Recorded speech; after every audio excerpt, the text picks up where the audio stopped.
Hey everybody, it's Eddie J on Crypto for GrowMyBag.tv. Hope you're having a good one. What's good? What's good? What's good?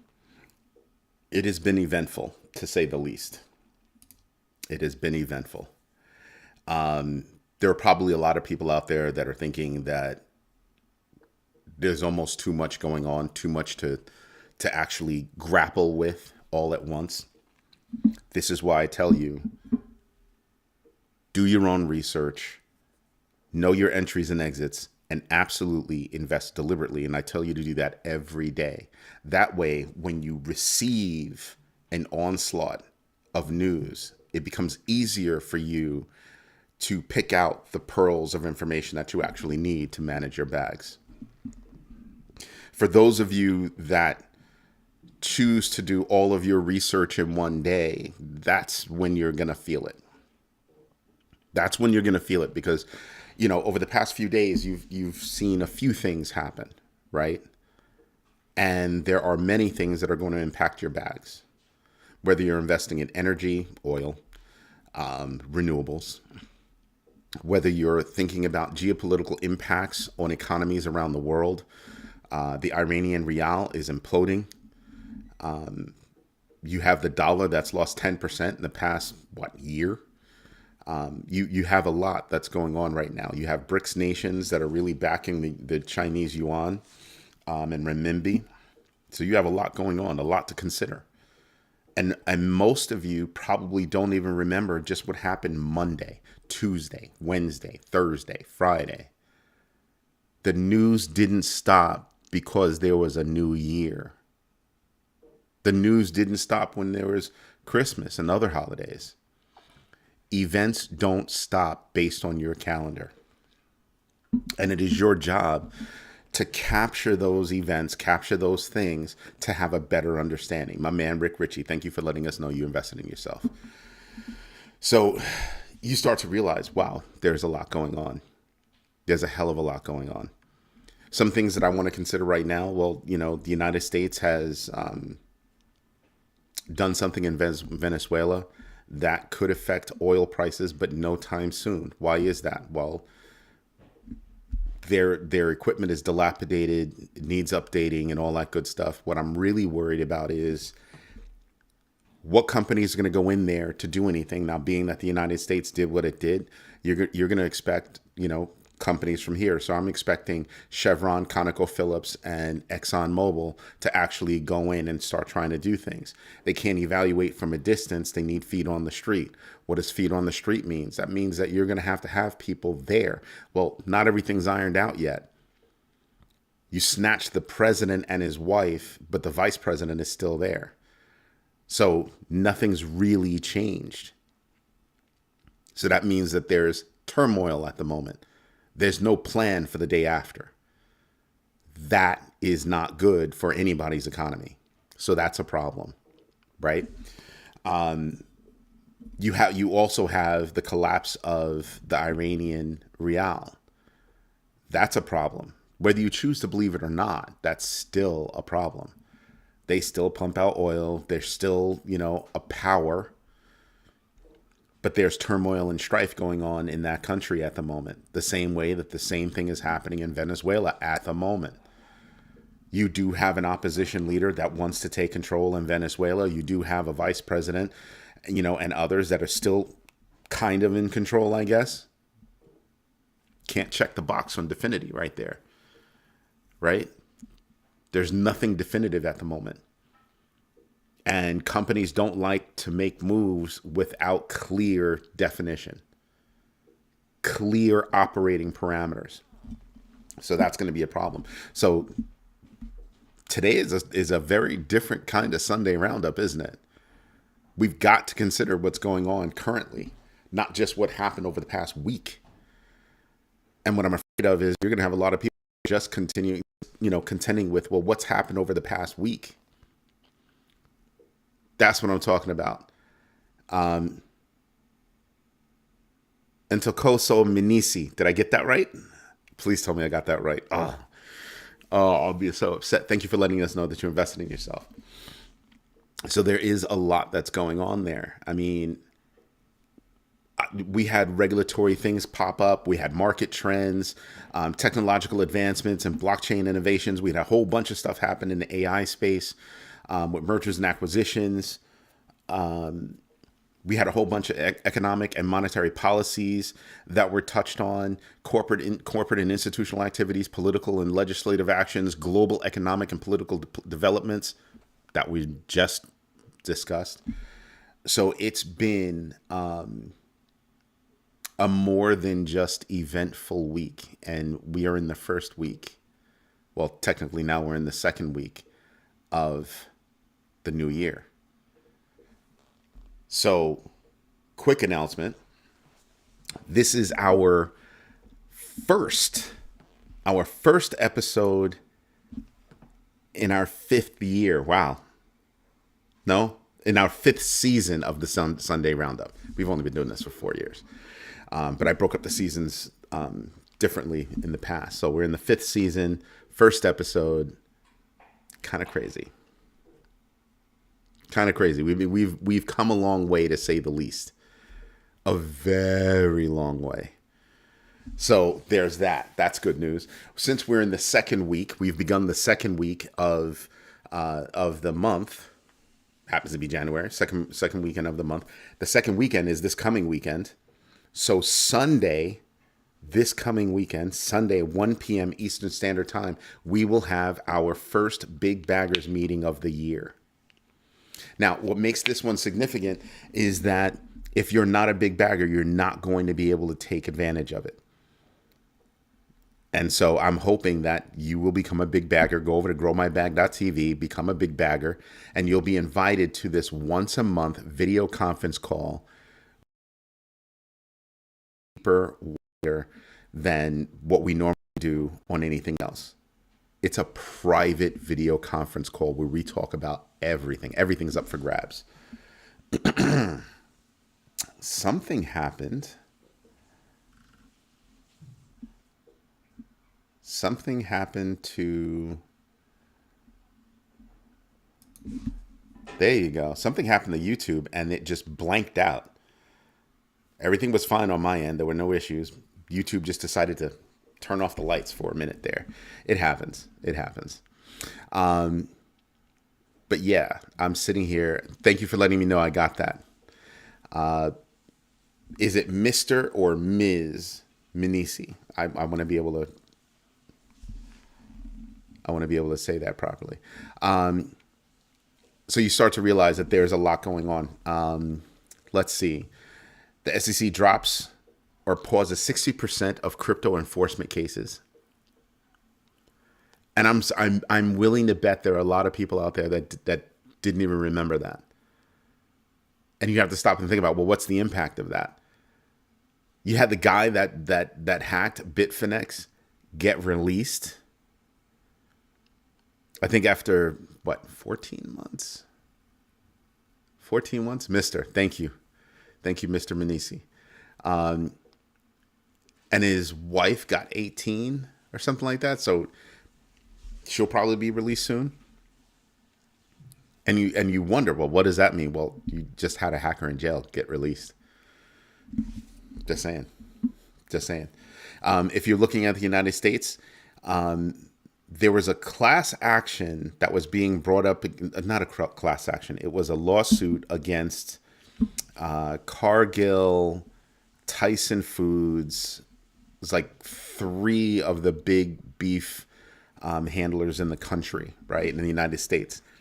And they decided that they were going to pay 4.6 million M with an M for conspiring to control pricing, right? 87 point whatever. It's less than $100 million. You want to know how much these companies banked? Cargill alone banked about $154 billion. $154 billion in the past year. That's down $6 billion from last year. If you're pulling a profit, if you have to pay 87 million with an M but you banked billions. That's the cost of doing business. They will, and it's between three of them. It's between three of the companies. So you're not even carrying the full load. So between three of the companies, call it, even if you said it was 90, let's call it $30 million each. $30 million each to reap billions. And yes, all of them pull profits, obviously. Just some of them not as high as last year. And this year, well, okay, fine. Not a problem. You still pull profits. So that $30 billion each that they're going to have to pay, it's the cost of doing business. They're not going to care. After they cut that check for $30 million, they'll still be left counting billions. They conspired to control pricing. However, they'll pay the fine, but admit no wrongdoing. What the hell is that? That means nobody got in trouble.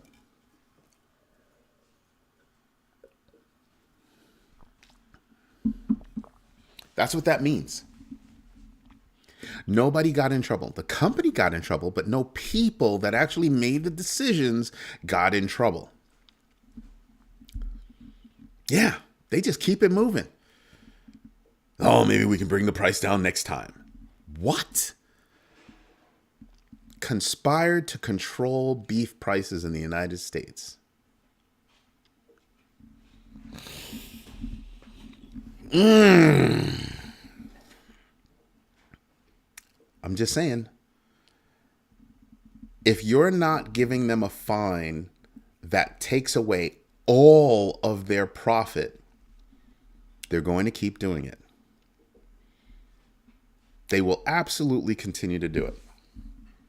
I mean, if I was running that company and that's how much it cost me, if I get caught, keep it moving.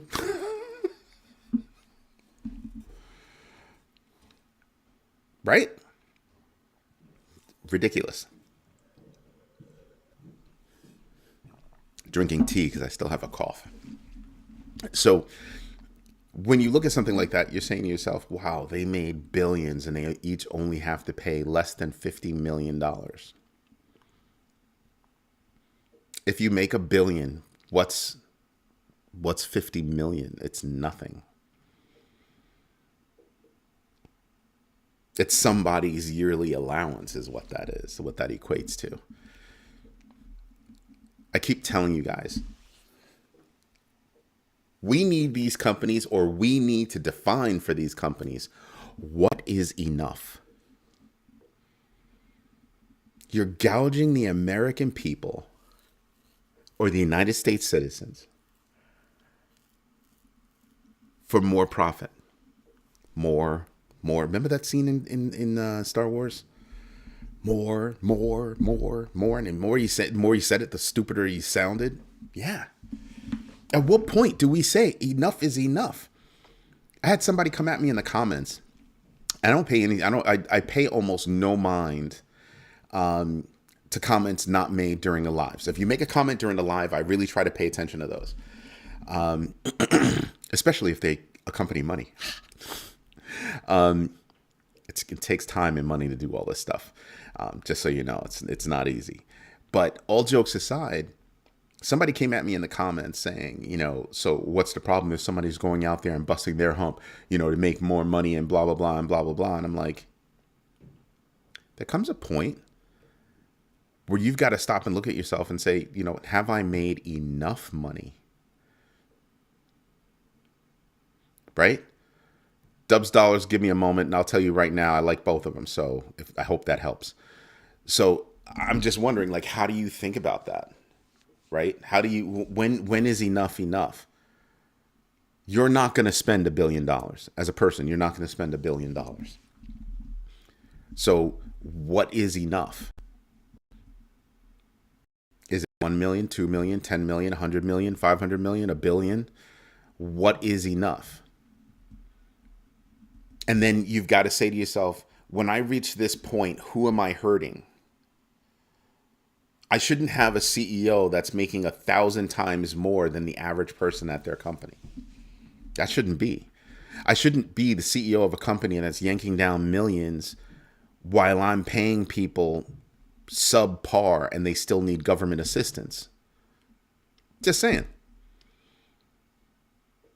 So the audacity of these three companies to conspire to control beef prices in the United States, the audacity, that's indefensible.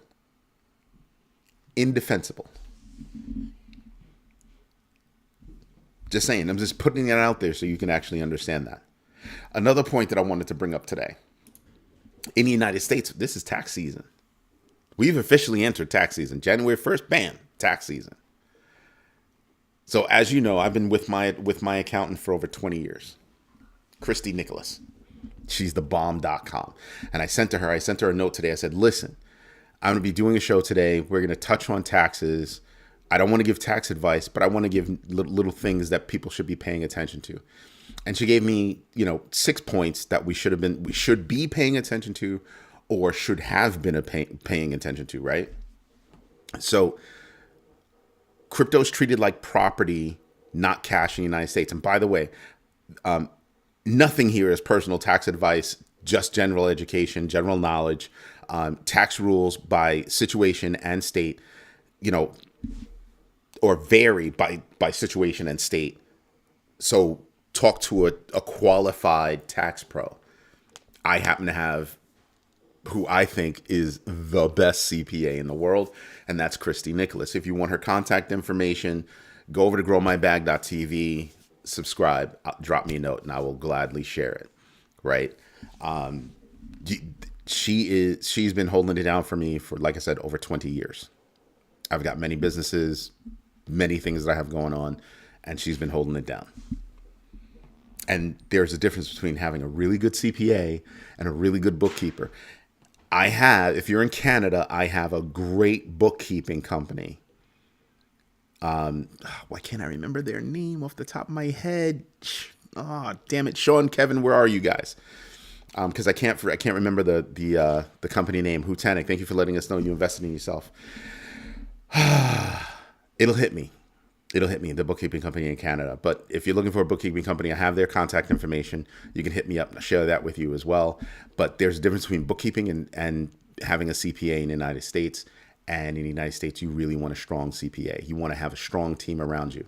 So first point that you brought up to me, crypto is treated like property, not cash in the United States. Second point, trading it can trigger capital gain loss rules just like stocks. Buying or transferring crypto in your own wallet is usually not a taxable event. Usually, you still need to talk to your pro. Staking, mining, airdrops, bonuses, these are all treated as ordinary income. Again, everything I'm sharing, you need to speak with your team so that you can make sure that you're doing everything correctly with regard to your state, your country, all that good stuff. Most important, you must keep good records, dates, amounts, fair market value, fees, wallets, all that good stuff. You must keep account of it. Okay. And last and biggest point, you can expect more tax reporting, changes, rules, regulations, requirements in the future. You can absolutely expect that. Don't know what kind of impact they're going to have. Some might be good for you, some might be bad for you, but it is something for you to pay attention to. That's all from Christy Nicholas. All from Christy Nicholas. Like I said, she's my CPA. I won't use anybody else. Period. I've had people come to me, I could do a better job for you, blah, blah, blah, blah, blah, blah. And I was like, really now? Really? I've done this. Some weird hour in the middle of the night, I just happen to be up working. Say, let me drop this note. She'll get to it tomorrow when she wakes up. Christy's there. Here's the answer. Christy, I need my taxes from like 3 years ago. Christy's there. Bam. There's the answer. I have copies of my taxes. But I remember there was one year I thought I had lost the copies because I keep them on a separate hard drive. I thought I'd lost everything. And she was like, oh, yeah, no, I got you. Bam.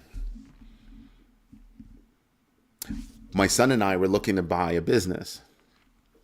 And this business, was using a business broker, and you would think between the two parties, they'd be able to put together a sales package, right? A package that says, here's what you need to know in order to do everything. And they're negotiating with my son. This is his deal. And so I said, I want to meet these guys. And I met them and I said, cool, you're dealing with my son mostly, but I can tell you now, he's not going to make a move without me seeing 3 to 5 years of your taxes. Oh yeah, no problem, no problem, no problem.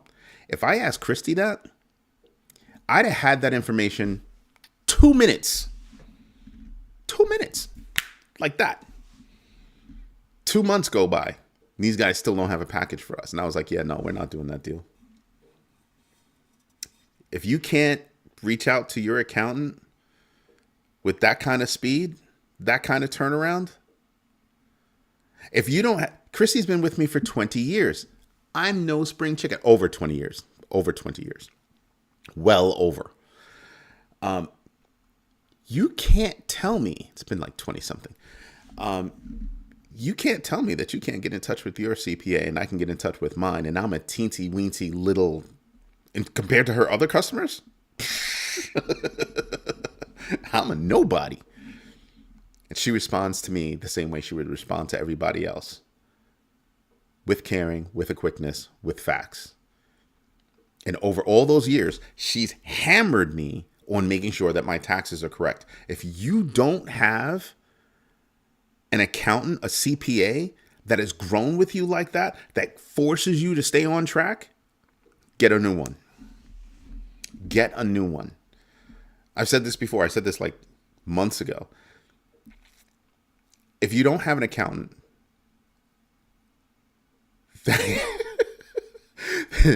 oh, us old guys got to stick together. If you are, in the space of doing your taxes, you're in the investment space, you need a strong team, right?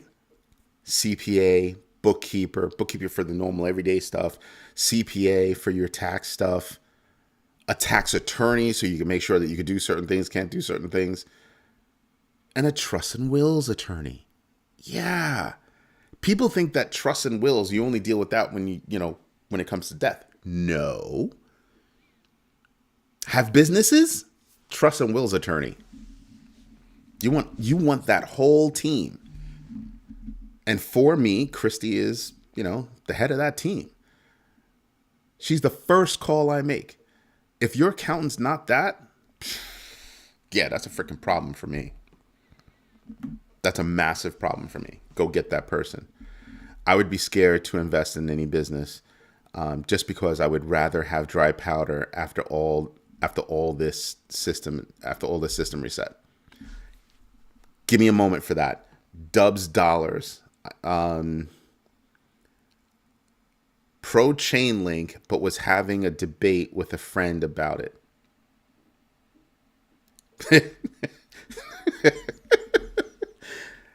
I'm sorry. I know I shouldn't be laughing, but that really did crack me up. It even brought tears to my eyes. I do not debate people over certain holdings. If somebody can look at Chainlink and go, oh no, we shouldn't be involved with Chainlink. Are you serious? They are the world's biggest oracle. There's nothing to debate.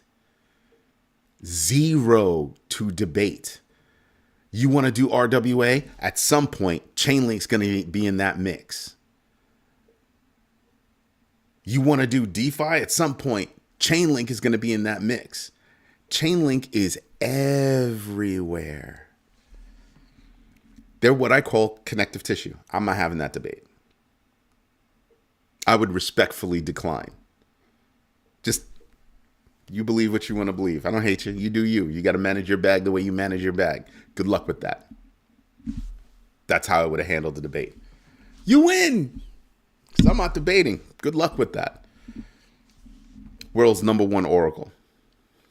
You want to have a debate on whether or not you should invest in a world oracle. In a world where everything is moving toward real world assets, tokenization, all that good stuff. What? Read what Hutanik just typed. I cannot. Don't waste your breath. Don't waste your breath on that kind of debate. And I'll tell you the truth. I will tell you the truth. I would ask myself if my friend is educated in the space. Hear me out. Not trying to be mean. Every day I do 2 shows, right? I do one in the morning, one in the evening. Every Sunday, or just about every Sunday, unless it's a big bagger weekend, I do the Sunday Roundup, right? If you watch my show, do they?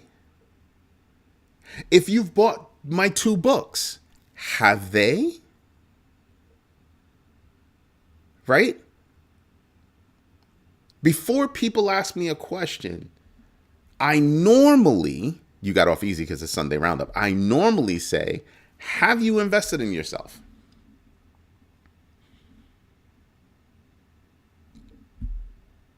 And I won't talk to you until you, normally I don't talk to you unless unless you answer that question. But you asked such a specific question. I was like, oh yeah, no, you could tell. You didn't say it, but you could tell you actually do your research. So my question is, before I get into a debate, do I respect the person enough to debate with them? Sounds crazy. That judgment call is based on, have you done your own research? What's the GMB3? Can you recite that to me? Oh, you can? Okay. We might be able to have this conversation then. If you can't, well, no, I choose to walk away. Now, Hutanik, you would be scared to invest in any business right now because you want the dry powder. Hear me out. My thought process isn't on doing something at this moment. My thought process is, depending on the deal that you want to do, you might be willing to actually buy a business right now. Certain businesses are ripe right now. Exactly, Dubs. Doing the research deflates the risk. Absolutely. It doesn't mean risk goes away, but it means you're more educated in that space. Anywho, you might come across a business that says, oh, this business is for sale. The owner is willing to hold the note. Okay. The only reason why the owner is willing to hold a note is because they know that you can make money off this business. And if you couldn't make money off that business, then they wouldn't be holding the note. Because you've got to put your blood and sweat into it, and they're putting the risk on because they're holding the note. So they got to make sure that you actually make money because they want that monthly check. And the number has to be a good number so that you can eat and they can eat. So you might come across something that's a perfect situation. But do I want to collect my dry powder right now? Oh, heck yeah. Heck yeah. You serious? Definitely. Absolutely want to collect money for my dry powder. Dry powder is what I'm putting to the side right now. But I still DCA. Remember, I've got two different hats that I wear. I have a hodling set of wallets where I DCA. I sprinkle, baby. I sprinkle into that space. And then I have my trading wallets where I'm going hog wild trying to increase my value. Whether it be investing in stocks, bonds, options, digital assets, businesses, real estate, I'm going hog wild trying to figure out how I can do all of that. Now I have a slight advantage because, I own a management consulting firm. Part of that consulting firm is we have to provide a lot of technological services or technology-based services and solutions to customers. So it's strategy, and usually strategy has incorporated into it some technology. Well, I went out and I built myself a financial analyst. Yeah, virtual financial analyst. That financial analyst will go out there and find things for me. So when we hit Venezuela, I was like, oh, these are the 3 companies that would stand to do well if the dust settles in Venezuela. They'd be the first to get back in there. Chevron, ConocoPhillips, ExxonMobil. And I was like, oh, go tell me about those companies. Go tell me about those companies. Because the second they decide to get in, I'm expecting things to go up. In a heartbeat, I would expect those things to go up, right?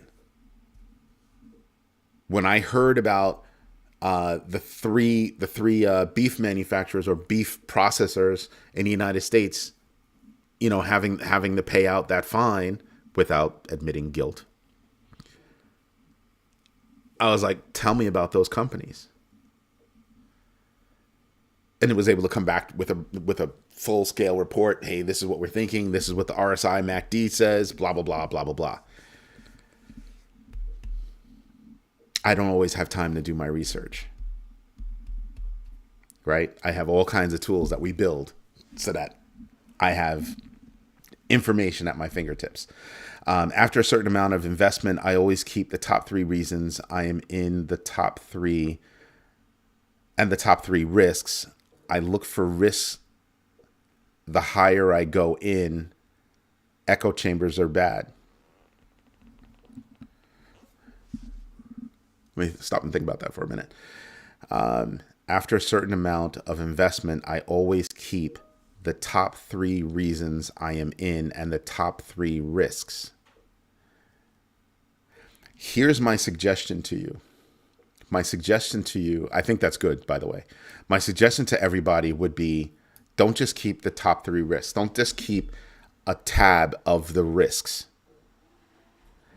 What you should also do is keep a schedule of, if this risk is realized, what issues is it going to create? It's not necessarily a one-to-one. It's not necessarily a one-to-one. It can be a one-to-many, right? So I want to know, if this risk gets realized, how many issues can arise from it, and the price tag associated with each one of those issues. Professional project manager over here, so yeah, that's what I do. The next thing that I want to know, that most people don't pay attention to, and I hope this helps you.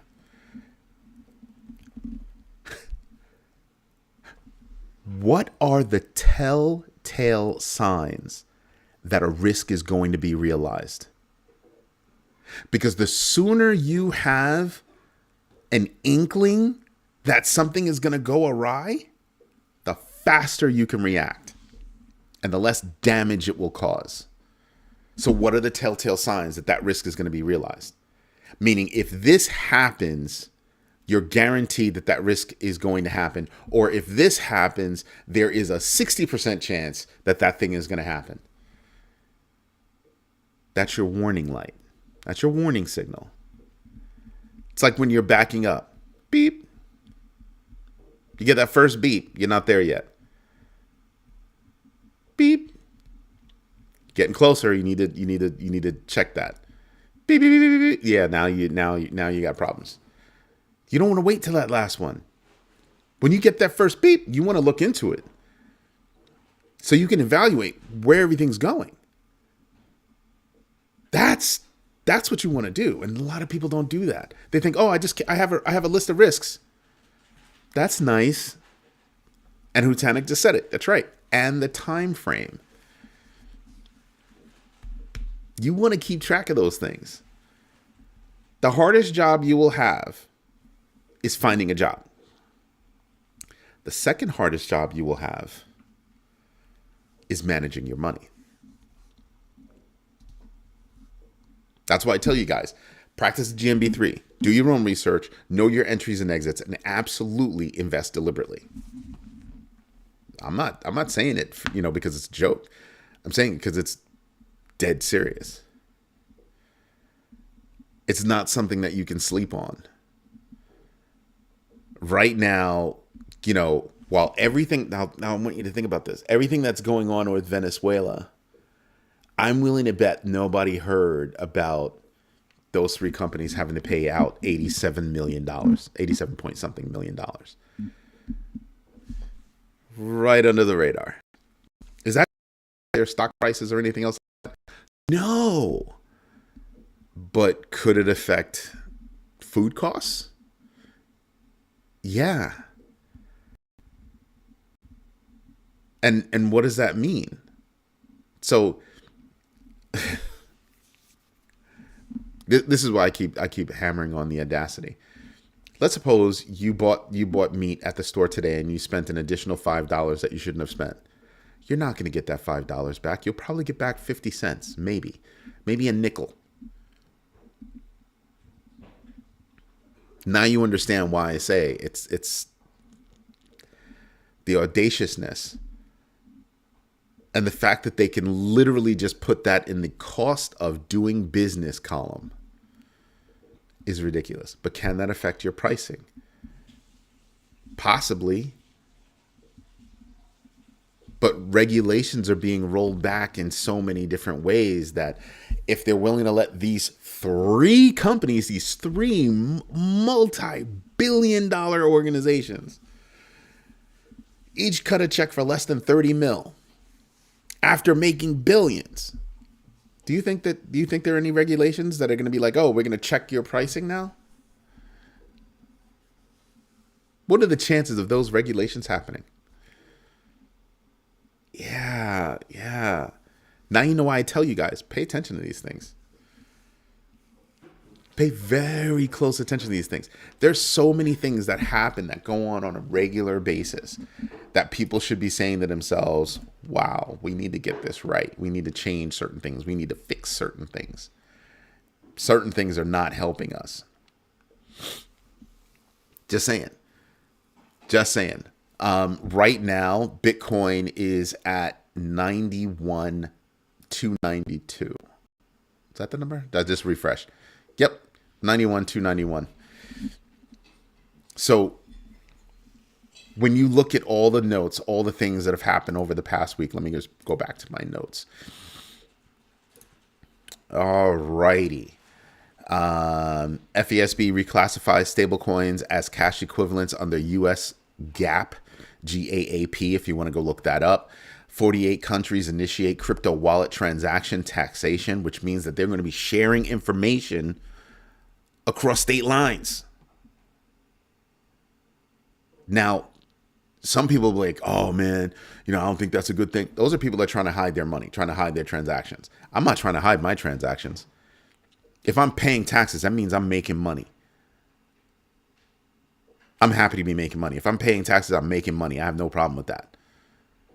I want to make sure that I'm paying the right amount of taxes, but if I'm paying taxes, I'm making money. If I'm making money, yay. I have more to leave to my kids. That's what I'm talking about. Okay? So that's something to think about. But what else does that mean? That means that the idea of me not being able to leverage an exchange overseas or, get involved with other things overseas, that is most likely also going to change. Think about that.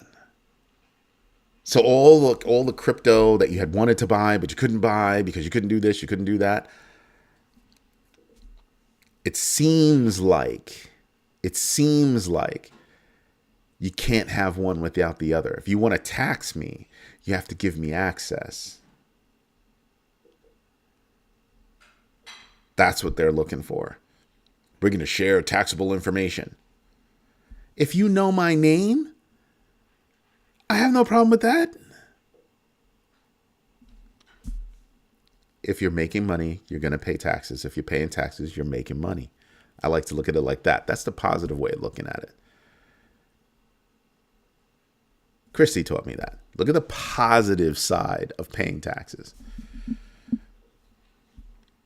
It says that now, if you're going to make me pay those taxes, you have to give me something. What else does that mean? Are you thinking? Hutanik, I'll get to that in a second. I'm sorry.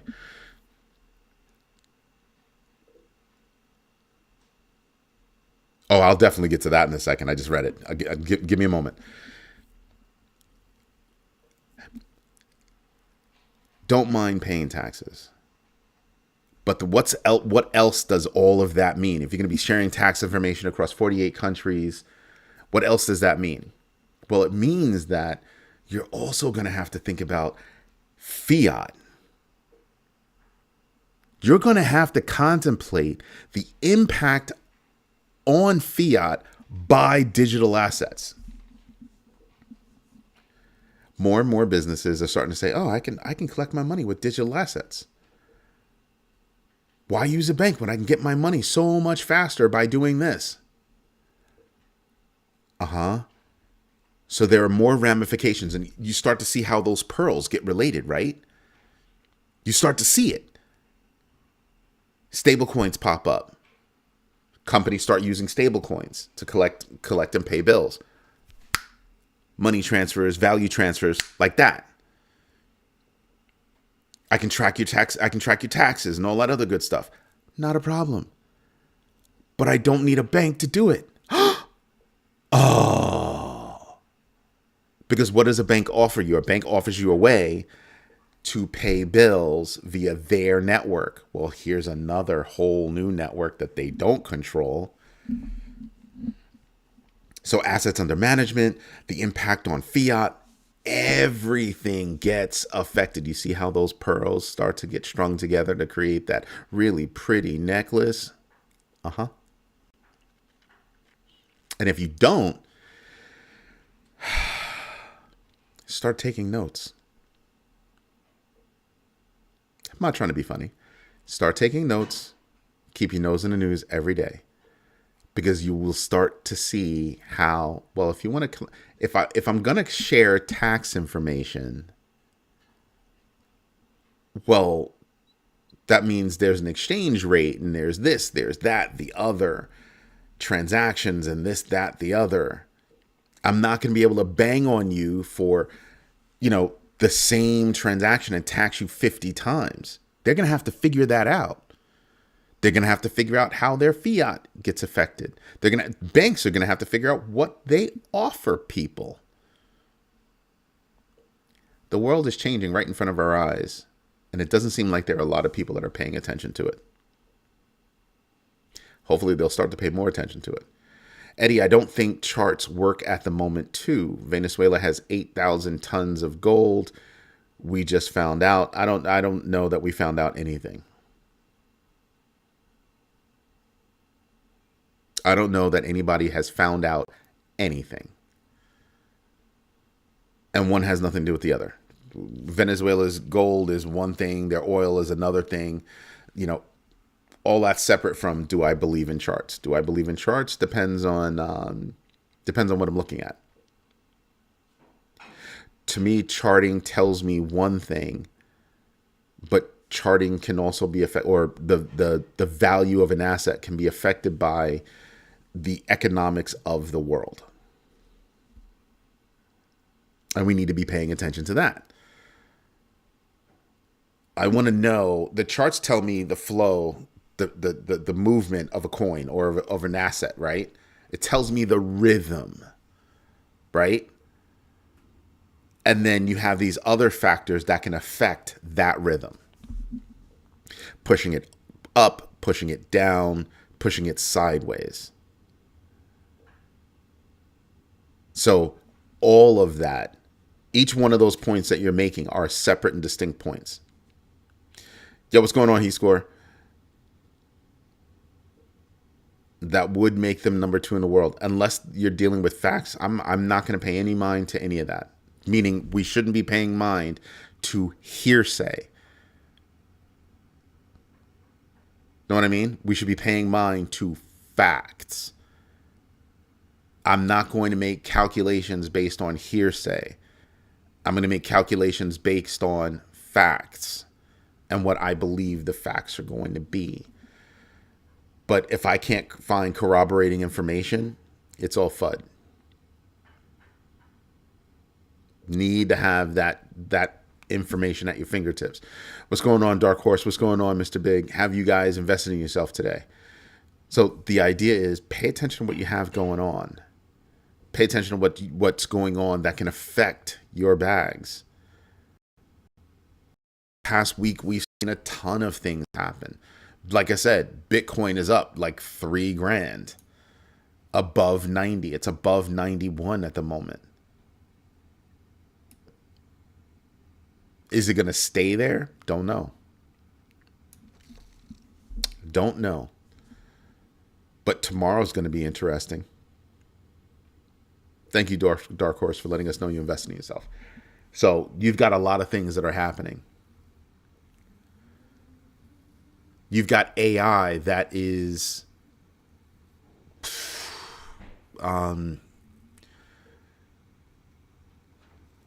AI is proving itself to be not the panacea that everybody thought it was going to be. You've got companies right now that are like, we laid off 4,000 people and maybe we shouldn't have done that. You think? You think? I think AI can take away tasks. I don't think AI is a really good idea of taking away people's jobs. You need that thought process behind it. That's not to say that AI can't affect the number of jobs that are out there, the quality of the jobs that are out there. I told you last week about how 2 food companies have bought into or invested into a robotics firm. Because everybody's big on bowls, right? His bowls are easy to make. So these machines, they can build a bowl in 15 seconds. And then there's a human that will then, tweak what you want. But how many humans are going to get replaced by robotics? AI, robotics, automation. That's what we should all be looking at right now. But should those be taking away jobs? I don't think so. One thing that they have not been able to fix, that I don't think that the technology is there, I don't think they're moving in the right direction to be able to fix it, and that's hallucination. It's not hallucination. That's a misnomer. It's not hallucinating. The same calculation that is used to give you the right information is the same calculation that's used to give you the wrong information. It's a calculation. I mean, AI is like what, 30, 40% correct? Yeah. AI is really good at some things and really bad at others. But everybody was running around thinking, oh my God, AI is going to get rid of... Yeah, no, don't do that to yourself. Don't do that to yourself. But a lot of things happened in the AI space. I mean, you've got Grok, Grok, Elon's company, that's out there pumping out not so good images of women and girls, children. Yeah. And it's out in the wild. They haven't done anything to fix it yet. I don't know that they can without turning it off. They don't want that. But that might have to be what they do.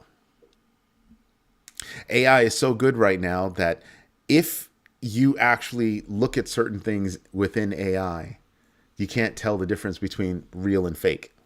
It takes a trained eye to see real and fake. That's how good it is right now.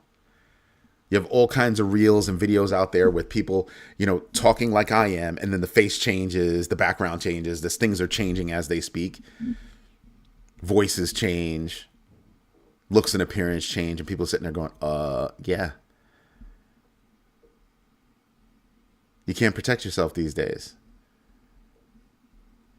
You cannot protect yourself these days. So you catch your kid on camera doing something bad and you go up to them and be like, oh, that's AI. That wasn't me, Dad. That was AI. Good try, son. I'm still going to whip that butt. But you can see how real that is, how that happens right now. AI is going to cause a problem.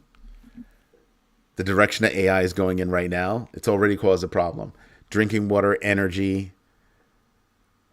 deep fakes, slop.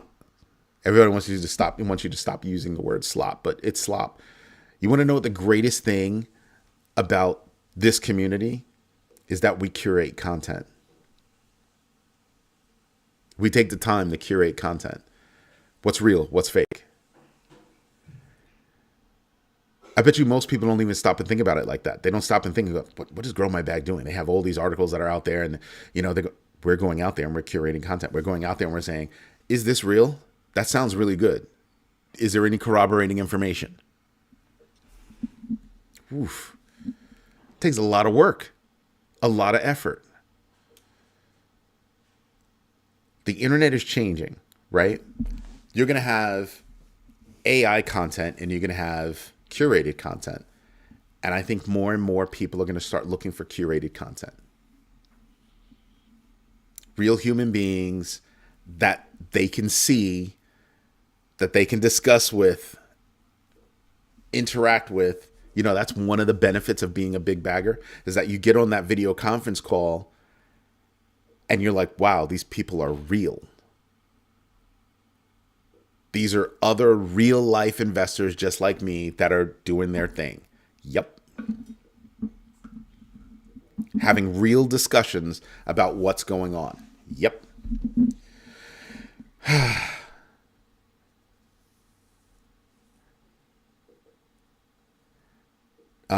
We gave $40 billion to Argentina. Yeah, we cut $40 billion to different countries, to one country. That's exactly what that was. How much money did we give to Israel? Billions. Every year. They've got healthcare. We don't. We have a lot of things that we have the perfect storm brewing for us right now. Jobs is an issue. We're going to start hearing about things this month, like tomorrow, I think. We're going to start hearing about, oh, yeah, you know, we're having layoffs. We're doing this. We're doing that. We're going to start to see a hell of a lot more things go on. And that's going to be something for us to contemplate. It's no joke. It's absolutely no joke. Let's see. In factories, it's far more automated than ever before. Fewer workers, but not zero workers. Far fewer workers. A percentage of what they used to have before. If you bring back manufacturing to the United States, the manufacturing that we gave up is not going to be the same manufacturing that we're going to bring back. Automation, robotics, AI is going to drive that. Look at Amazon. Most of Amazon's factories right now, or warehouses right now, the level of automation and robotics that's going on in that space is ridiculous. China's got dark factories, dark manufacturing plants. Why is that? Well, computers don't need light to operate. There are advantages. Life goes on, life changes. Something else that we should consider, UBI is going to start coming up in conversation more and more and more and more. It's going to be associated with the conversation about what's the definition of enough. Because some people are starting to get there. They're starting to get the message that I've been saying for years. If you can't define enough and you keep squeezing blood from a stone, eventually you're going to be squeezing nothing but sand. And you need to ask yourselves, where did everybody go? They're all dead because they couldn't afford to eat. They left because there were no jobs here. They all migrated someplace else where life is easier and cheaper. The United States is one of the most expensive places to live in the world. People from India used to come here to make money. A lot of people used to come here to make money, to send that money back home. We've gotten so expensive that that model doesn't work anymore. I have a lot of friends from India that are here from India, and they're like, yeah, I'm planning on going back home now. It's too expensive. They used to be able to send tons of money back home. And they can't now. How's that for ridiculous? That's insane. These that are importing H-1B visas, yeah, good luck with that. You screwed up. You screwed up. All those companies that are outsourcing business, outsourcing jobs and all that good stuff, taking jobs out of the United States? Great.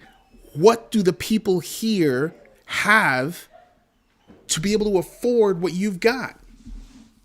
Oh, that's right. Between Jack and Squat. Can't afford it anymore. We're killing off. I mean, think about energy. We need a hell of a lot more energy to be online. And what are we doing? We're killing renewable energy projects in the United States. What? Why are we doing that? Are you serious? You cannot be serious that we're killing off renewable energy projects. Coal runs out. Oil runs out. Renewable energy. Come on, people. Start making those phone calls to your politicians and be like, hey, we can't be doing stupid stuff like this. We can't afford that anymore. We cannot afford that anymore. There's a certain reality that we have to live with right now. And I don't think people are getting it. You've got to do your research. You've got to know your entries and exits. And you must understand that you must absolutely invest deliberately. Just saying. Over the past week, Solana's RWA tokenization hit $873.3 million in December. Not small. Not small. So you're seeing a lot of stuff that's going on. When I look at the news that's happened just over the past week, BlackRock's BUIDL fund surpasses $100 million in dividends. Did you guys remember that? There are so many things that happened this week, I can't keep up. We published over 100 articles. We cannot keep up with it all. This is why we have a community. Because somebody's going to bring up something that none of us remembered. None of us saw. And they'll bring it to the community's attention, and we'll be able to go, oh man, let me go look at my products. Look at the digital assets that I have. Let me go look at the real estate that I have. I didn't know that law was changing. Yeah. Also, when you look at the conversations that happen, you start to realize, oh wow, I didn't think about it like that. Hutanek wants to put his money in dry powder. And I'm like, totally agree. But that doesn't mean that I'm not going to look at companies that are for sale, because there might be the right situation that presents itself. I'm not putting any money into it, and I get to take over a company that I pay off over a few years. The owner's holding the note. Oh, that could be a good situation right there. I still have my dry powder, and I'm creating a new revenue stream. See how that goes? Anyway, everybody, this is Eddie J on crypto for growmybag.tv. I hope you like what I'm doing. If you do me a favor. Drop the likes. Smash the likes for us. That's what helps us to grow as a community. If you can, go to growmybag.tv, become a member. It's not expensive. Promise you it's not expensive. But you'll get a hell of a lot from it. You get this community. You get over 13,000 news articles. More and more coming every day. You get a whole bunch of stuff. You get a news feed. You get a feed where we can actually communicate with each other. I think this week we should actually be opening up direct messaging. You'll be able to invite your friends to come join you on the platform. We've got a lot of stuff going on. And we hope you're enjoying it all. Anyway, everybody, thank you for your time. Thank you for your patience. And as always, thank you for your trust. Me and my team will work on that every single day. Everybody have a good one. See you tomorrow morning, 6:30 a.m. for the daily. Have a good one.